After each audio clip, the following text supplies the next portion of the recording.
नमस्कार दोस्तों, मैं पूनम स्वागत करती हूँ आप सभी का इंडियन फ्लाइंग चैनल पर। आज की इस वीडियो में हम आपको एविएशन सेक्टर से जुड़ी हुई सारी बड़ी खबरों के बारे में जानकारी देने वाले हैं। साथ ही साथ आज की इस वीडियो के लास्ट में आपके लिए काफ़ी इम्पोर्टेंट जानकारी है, तो वीडियो आप पूरा ज़रूर देखें ताकि आपको सारी खबरें मिल सके। एयरलाइन से पहली बड़ी खबर आ रही है यहाँ पर इंडिगो से। फ्रेंड्स, इंडिगो एयरलाइंस अब धीरे धीरे अपना ध्यान बड़े शहरों से छोटे शहरों की तरफ डाल रही है। आपको बताना चाहेंगे कि अभी तक जो इंडिगो एयरलाइंस देश के बड़े शहरों तक अपनी उड़ानों को सीमित रखे हुए थी, अब वही इंडिगो एयरलाइंस देश के छोटे एयरपोर्ट्स जैसे कि दरभंगा, कुर्नूल, आगरा और बरेली जैसे इन छोटे शहरों से अपनी उड़ानों को शुरू करने वाली है। फ्रेंड्स, आपको पता होगा कि इंडिगो एयरलाइंस फरवरी महीने में 6 नए डेस्टिनेशन पर अपनी उड़ानों की शुरुआत कर रही है। इनमें से सभी की सभी उड़ानें भारत के छोटे शहरों से शुरू हो रही है। कोरोना के बाद भारत के एविएशन सेक्टर में एक बड़ा बदलाव देखने को मिला है, क्योंकि अब पैसेंजर्स देश के बड़े शहरों के मुकाबले देश के छोटे शहरों में ज़्यादा फ्लाइटों से ट्रैवल कर रहे हैं। अभी की प्राप्त डेटा के अनुसार लोग पटना एयरपोर्ट, वाराणसी एयरपोर्ट और श्रीनगर जैसे छोटे एयरपोर्टों से ट्रैवल कर रहे हैं, जिस कारण से इंडिगो एयरलाइंस इस मौके का फायदा उठाते हुए अब दरभंगा एयरपोर्ट के साथ साथ और भी 6 नए शहरों से अपनी उड़ानों की शुरुआत कर रही है। अगली खबर की तरफ चलते हैं, जो कि आ रही है पाकिस्तान इंटरनेशनल एयरलाइंस कंपनी की तरफ से। फ्रेंड्स, आपको पता होगा कि पाकिस्तान इंटरनेशनल एयरलाइंस कंपनी का विमान, जिसको कि मलेशिया के एयरपोर्ट पर सीज कर लिया गया था, उस एयरक्राफ्ट के सभी पायलट्स और क्रू मेंबर्स अब जाकर 3 दिन बाद इस्लामाबाद पहुंचे हैं। आपको बता दें कि पाकिस्तान एयरलाइंस का ये विमान 15 जनवरी को मलेशिया के कुआलालंपुर एयरपोर्ट पर सीज कर लिया गया था, क्योंकि इस एयरक्राफ्ट ने अपने लीज का पैसा अभी तक नहीं दिया था और इसका इल्जाम पाकिस्तान एयरलाइंस कंपनी ने भारत के ऊपर लगाया था कि भारत ने जानबूझकर पाकिस्तान एयरलाइंस कंपनी का विमान सीज करवाया है। अगली खबर की तरफ चलते हैं, जो कि आ रही है वैक्सीन को लेकर। फ्रेंड्स, आपको पता होगा कि भारत के द्वारा बनाई गई वैक्सीन, जिसकी मांग इस समय दुनिया के बहुत सारे देशों से आ रही है, अब भारत यहां पर अपने द्वारा बनाई गई वैक्सीन का एक्सपोर्ट अपने सभी पड़ोसी देशों को मुफ्त में करने का फैसला किया है। अभी की आ रही रिपोर्ट के अनुसार भारत के द्वारा बनाई गई वैक्सीन को सबसे पहले नेपाल, म्यांमार, भूटान, बांग्लादेश और मालदीव जैसे देशों को दी जा रही है। अगली खबर की तरफ चलते हैं, जो कि आ रही है वैक्सीन सर्टिफिकेट को लेकर। फ्रेंड्स, इतिहाद एयरवेज और अमीरात एयरवेज, ये दोनों बड़ी एयरलाइंस कंपनियां इस समय आईटा के साथ मिलकर काम कर रही है कि एक मोबाइल ऐप की शुरुआत की जाए, जिससे कि पैसेंजर्स के सभी तरीके का रिपोर्ट और उसके हेल्थ की सारी जानकारी उस ऐप में हो। यदि पैसेंजर्स फ्लाइट से ट्रैवल करना चाहता है तो उसको केवल उस ऐप को ही दिखाना पड़ेगा और उस ऐप के माध्यम से ही वे दुनिया के किसी भी देश में बिना कोरोना टेस्ट और क्वारंटाइन के ट्रैवल कर सकेगा। यदि उसके पास कोरोना का नेगेटिव रिपोर्ट होगा या फिर उसको वैक्सीन लग चुकी होगी तो उसको ट्रैवलिंग में कोई भी परेशानी नहीं होगी। इसके अलावा अमीरात एयरलाइंस दुनिया की पहली ऐसी एयरलाइंस कंपनी बनने वाली है जो कि इस ट्रैवल पास को अपने फ्लाइटों में टेस्ट करेगी। अगली खबर की तरफ चलते हैं, जो कि आ रही है यूएई से। फ्रेंड्स, यूएई की सरकार अपने देश के नागरिकों को नौकरी दिलाने के लिए इस समय भरपूर कोशिश कर रही है कि यूएई के नागरिकों को नौकरी मिल सके।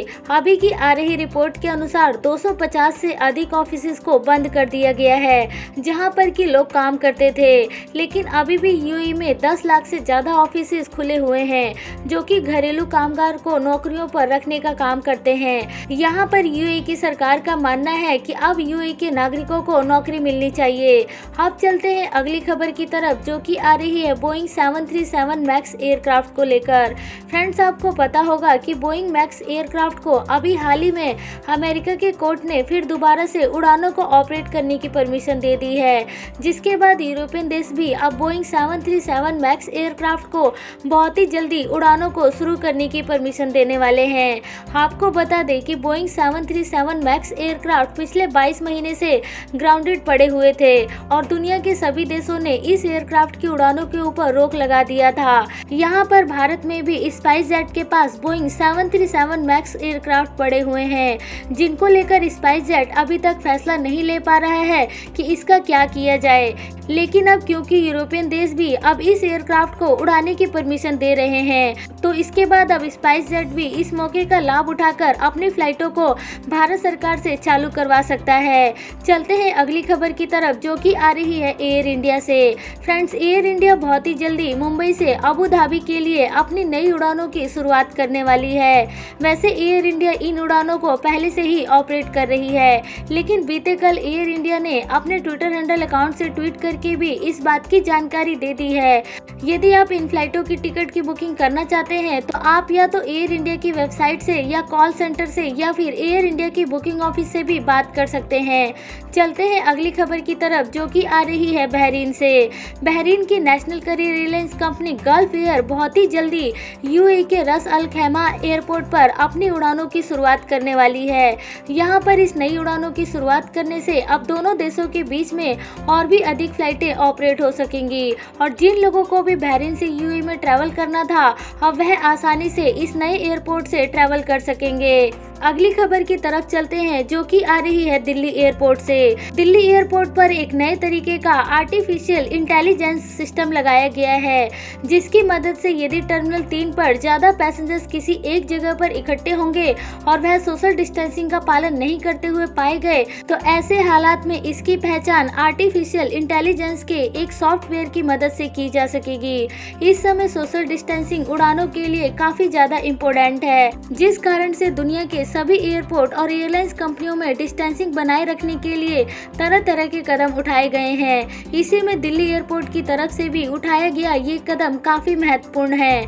अगली खबर की तरफ चलते हैं, जो कि काफी इम्पोर्टेंट है यदि आप इस समय दूसरे देशों से भारत में ट्रैवल करने वाले हैं। तो फ्रेंड्स, यदि आपका वैक्सीन दूसरे देशों में लग चुका है तो ऐसे हालात में भारत में आने पर भी आपको किसी भी तरीके की कोई भी राहत नहीं मिलेगी। आपको भारत में आने के बाद दोबारा से कोरोना का जांच कराना पड़ेगा और कई हालातों में आपको 7 दिन क्वारंटाइन से भी गुजरना पड़ेगा। जी हाँ दोस्तों, ये नया नियम जारी किया गया है, जिसके अनुसार भारत में दूसरे देशों के द्वारा लगाई गई वैक्सीन की वैधता नहीं है और यदि आप दूसरे देशों से वैक्सीन लगवा कर भी आते हैं तो आपको भारत में पहुँचने के बाद दोबारा से क्वारंटाइन और कोरोना का जाँच कराना पड़ेगा। इसको लेकर एक डिटेल वीडियो भी हमने पहले ही बना रखी है, उसको देखने के लिए आप आई के बटन पर क्लिक करके देख सकते हैं। अगली खबर की तरफ चलते हैं, जो कि आ रही है सऊदी अरेबिया के जवाजात की तरफ से। आपको बता दें कि सऊदी अरेबिया के जवाजात से इस बात की जानकारी मिली है कि अब आपकी इकामा की वैलिडिटी 5 साल तक रहने वाली है, लेकिन आपको समय दर समय इसको रिन्यू करवाना पड़ेगा। इसके अलावा इसको लेकर और भी 6 बातों के ऊपर डिटेल में जानकारी दी गई है, जिसको कि आपको मानना अनिवार्य है। यदि आप सऊदी अरेबिया में हैं तो आपको इस नए इकामा के नियमों का पता होना बहुत जरूरी है। आपको बताना चाहेंगे कि इसके ऊपर भी एक डिटेल वीडियो आपको हमारे चैनल पर मिल जाएगी। आप वो वीडियो देखने के लिए ऊपर आ रहे आई के बटन पर क्लिक कर सकते हैं कि आपका इकामा कैसे रिन्यू होता है और यदि आप रिन्यू नहीं करवाते हैं तो उसके क्या क्या नुकसान हैं। ये सारी जानकारी उस वीडियो में दी गई है। तो फ्रेंड्स, ये थी आज की एयरलाइंस की कुछ जरूरी और बड़ी खबरें। उम्मीद करते हैं कि आपको ये खबरें अच्छी लगी होंगी। ऐसी और खबरें देखने के लिए आप चैनल को सब्सक्राइब करके रखें और साथ ही साथ बेल आइकन जरूर दबाएं, ताकि आपको हमारे द्वारा दी गई सारी लेटेस्ट जानकारी वाली वीडियो सबसे पहले मिलती रहे।